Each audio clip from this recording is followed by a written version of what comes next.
శ్రీమహాగణాధిపతయే నమః. ఓం గురుభ్యో నమః. ఓం శ్రీమాత్రే నమః.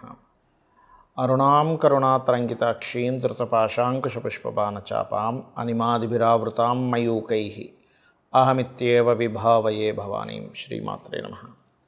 ప్రేక్షకులకి ఆ లలితాంబిక అమ్మవారి యొక్క అనుగ్రహం పరిపూర్ణంగా కలగాలని మనస్ఫూర్తిగా కోరుకుంటూ మనం ఈరోజు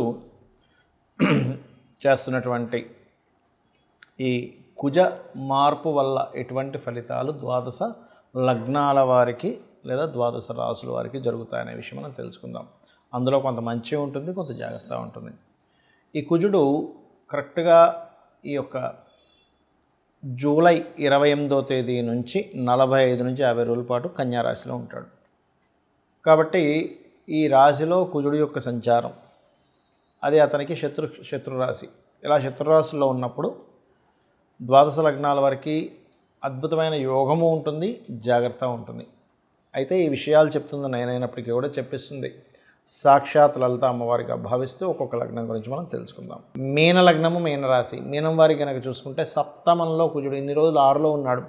మీన లగ్నానికి సర్వసాధారణంగా ఎప్పుడు చెప్తూ ఉంటా, తండ్రితోనే మొత్తము ఉంటుందండి, వీళ్ళ లైఫ్ మొత్తం తండ్రితో లింకప్ అయి ఉంటుందని అనుకున్నాం. అలా లగ్నం నుంచి 6వ స్థానంలో ఎప్పుడైతే కుజుడు కేతు ఉన్నాడో తండ్రితో జరిగేటువంటి కొన్ని ఇన్సిడెంట్స్ కానివ్వండి, కొన్ని విషయాలు కానివ్వండి, కొంత స్ట్రెస్ని ఇస్తూ ఉంటుంది. అయితే ఇక్కడ ఈ సప్తమ స్థానంలో ఎప్పుడైతే కుజుడు ఉన్నాడో ఇది కొంతవరకు వివాహము, పార్ట్నర్షిప్లో ఏదైనా ల్యాండ్ని తీసుకునేటువంటి అంశం. ఎందుకంటే అక్కడ భూతత్వ రాశి అది ఉన్నది, కన్యారాశి అనేటువంటి భూతత్వ రాశి. వీళ్ళకి మీనం నుంచి సప్తమం కన్య అవుతుంది, అక్కడ కుజుడు ఉన్నాడు కాబట్టి కన్యా రాశి అంటున్నాను. మళ్ళీ మీరు ఇదేంటి మీనంలో కన్య వచ్చింది ఏంటి అనుకోకండి. అలాగా అక్కడ కుజుడు ఉన్నందుకు పార్ట్నర్షిప్స్ చేసే విషయంలోని, పార్ట్నర్షిప్లో ఏదైనా ల్యాండ్ తీసుకునేటువంటి అంశాలలోని, పార్ట్నర్షిప్లో ఏదైనా బిజినెస్ ప్రారంభించేటువంటి విషయాల్లోని కొంచెం పార్ట్నర్స్ కొద్దిగా స్ట్రెస్గా ఉండడము, ఇటువంటి విషయాల వల్ల కొంత ఇబ్బంది అనేటువంటిది ఉంటుంది, గుర్తుపెట్టుకోండి. అలాగే లగ్నంలో శని కుజుడు యొక్క దృష్టి ఉన్నందుకు కొంతవరకు చెప్పాలంటే కొన్ని విషయాల్లో మొండిగా వెళ్ళడానికి అనుకూలిస్తుంది లగ్నంలో శని కుజుడు చూసినప్పుడు. కాకపోతే కొంత స్ట్రెస్ కూడా ఉంటుందండి. సర్వసాధారణంగానే మీకు ఏలినాడు శని కూడా నడుస్తుంది. కొంత పక్కకి వెళ్తున్నాడు శని, పక్కకు వెళ్తున్నందుకు కొంతవరకు బరువు అంటే వాళ్ళ మీద ఉండేటువంటి స్ట్రెస్ తగ్గిస్తాడు. కానీ ఎంతైనా కుజుడు దృష్టిలో ఉన్నటువంటి శని కదా, స్ట్రెంత్ని ఇస్తాడు ఈ లగ్నానికి శుభుడు. ఎందుకంటే ధన భాగ్యాధిపతి అయినందుకు స్ట్రెంత్ కూడా ఇస్తాడు. ఎట్ ఏ సేమ్ టైం శని వక్రించి ఉన్నందుకు ఇటువంటి ఫలితాలు కూడా జరుగుతాయి, గుర్తుపెట్టుకోండి. ఇక మరొక విషయం ఏంటంటే ఇక్కడ చూసుకున్నట్లయితే దీనికి సంబంధించినటువంటి విషయంలో ప్రధానంగా మీకు ఎటువంటి ఇబ్బంది కలగకుండా ఉండాలి అంటే లగ్న సప్తమాల్లో శని కుజులు ఉన్నందుకు జీవిత భాగస్వామితో కానీ పార్ట్నర్స్తో కానీ ఆవేశపూరితమైనటువంటి నిర్ణయాలు ఎక్కడా తీసుకోకండి. ఎందుకంటే అది గొడవకు దారితీస్తుంది. ఎప్పుడైనా లగ్న శని సప్తమ కుజుడు లేదా సప్తమ శని లగ్న కుజుడు ఉన్నప్పుడు మీరు ఏం చేస్తారంటే జీవిత భాగస్వామి మీరు లేదా మీరు మీ పార్ట్నర్స్ దగ్గరలో ఏదైనా శక్తి ఆలయం ఉన్నట్లయితే వెళ్ళడం, అక్కడ కాస్త కుంకుమ నూనె రెండింటినీ దానంగా ఇవ్వండి. కుంకుమ వాడే చక్కటి కుంకుమ ప్లస్ ఆయిల్. ఇవాళ రేపు కొన్ని కలిపినటువంటి కొన్ని ఏమంటారు కెమికల్స్ కలిపినటువంటి కుంకుమలు ఉన్నాయి, దానివల్ల ఇబ్బంది వస్తుంది. కాబట్టి అటువంటివి మీరు ధరించకండి, దానం కూడా ఇవ్వకండి, దానివల్ల ఇబ్బంది ఉంటుంది. ఇలా దానం ఇవ్వడము, ఏదైనా శక్తి ఆలయము, నరసింహస్వామి ఆలయము లేదా ఆంజనేయ స్వామి ఆలయాలకు వెళ్ళడము, స్కంద ఆలయాలకు వెళ్ళడం చేసినట్లయితే, ముఖ్యంగా పార్ట్నర్తో కలిసి వెళ్ళినట్లయితే ఖచ్చితంగా మంచి ఫలితాలు ఉంటాయి. అయితే మరి కుజుడు కన్యారాశిలో సంచరించేటప్పుడు ఎటువంటి ఫలితాలు ఉంటాయి? ముఖ్యంగా ఇది సైన్యము పైన ఉంటుంది, బాగా గుర్తుపెట్టుకోండి. అంటే మన ఆర్మీ ఏదైతే ఉంటుందో, నేవీ ఏదైతే ఉంటుందో, అదేవిధంగా ఎయిర్ ఫోర్స్ డిపార్ట్మెంట్ ఏదైతే ఉంటుందో వారి విషయంలో లేదా సెక్యూరిటీ డిపార్ట్మెంట్ రిలేటెడ్ అటువంటి వారికి కాస్త ఛాలెంజింగ్గా ఉండేటువంటివి, సడన్గా వాళ్ళ మీద ఏదైనా అటాక్స్ జరగడము, లేనట్లయితే వాళ్ళు బాగా తిరుగుబాటు చేయడము, అంటే ఆర్మీ పోలీసు ఏదైనా ఈ వెపన్స్ పట్టుకొని అటాక్ చేసేటువంటి వారివి ఇలాంటి సంఘటనలు ఎక్కువగా ఉంటాయి మన యొక్క ఈ కుజుడు కన్యారాశిలో సంచరిస్తుండడం వల్ల.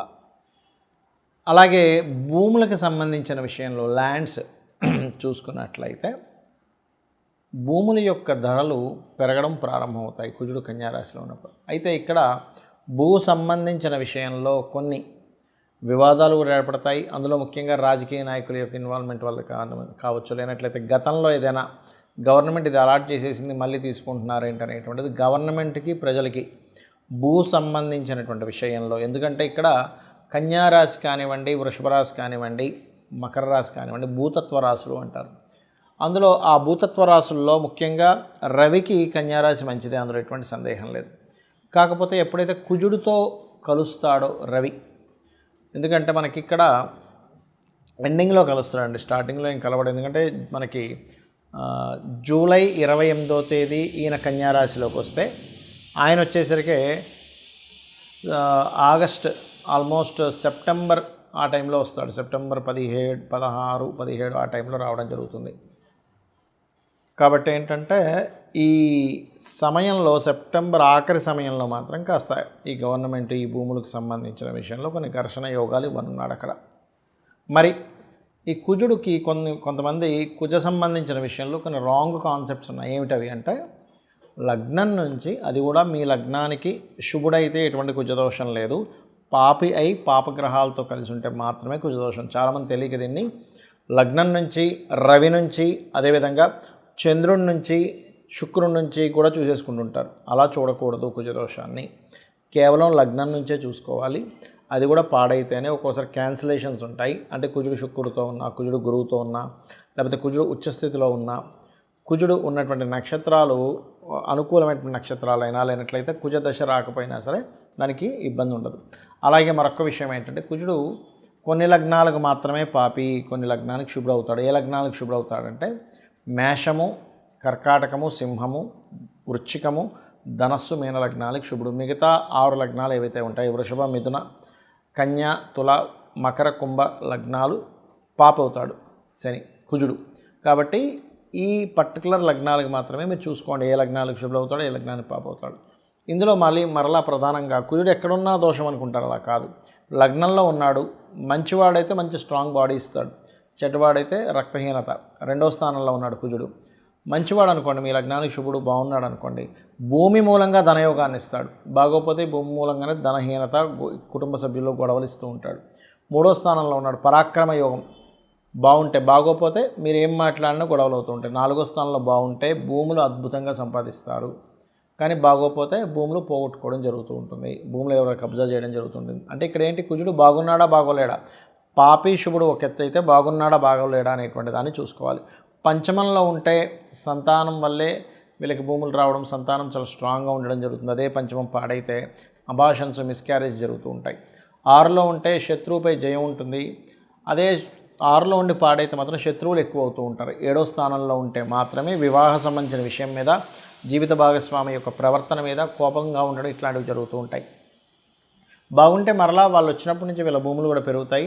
అష్టమంలో కనుక కుజుడుంటే అది పాడైతే యాక్సిడెంట్స్, పాడవకపోతే తాతగారు ఆస్తి రావడం జరుగుతుంది. 9వ స్థానంలో కనుక మీకు కుజుడున్నట్లయితే, ఇక్కడ 9వ స్థానం అనేటువంటి తండ్రి స్థానం కాబట్టి ఏదైనా అంటే తండ్రి ద్వారా బాగుంటే తండ్రి ద్వారా ధనము, తండ్రి యొక్క శక్తి మీరు పొందుతారు, అంటే తండ్రే మీకు సపోర్ట్ అవుతారు. లేనట్లయితే తండ్రితో గొడవలు ఉంటాయి.